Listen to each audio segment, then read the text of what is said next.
Masculine and feminine. Life is a dynamic interplay of the masculine and feminine energies. Masculine and feminine is not male and female, nor is it referring to one sexuality. It is the nature of your existence. Masculine is dominant, strong, independent, assertive, brave, innovative, providing and protecting the family, while feminine is loving, compassionate, emotional, collaborative, nurturing, vulnerable, caring, and humble.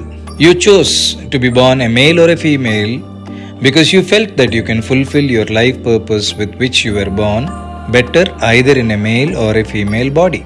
Once you choose to be male or female, it is important not to allow the opposite to dominate you for too long. This can happen for short durations to tide over certain life situations, but not for too long. If a female allows domination of the masculine, then she will have many emotional and physical issues because her physical body and her mind is not equipped to deal with the masculine activities and vice versa. If you feel that your life is functioning with the dominance of the opposite energy, connect with us. We will help you find out which of your energies are dominant in you and we will help you to balance it holistically. Take care.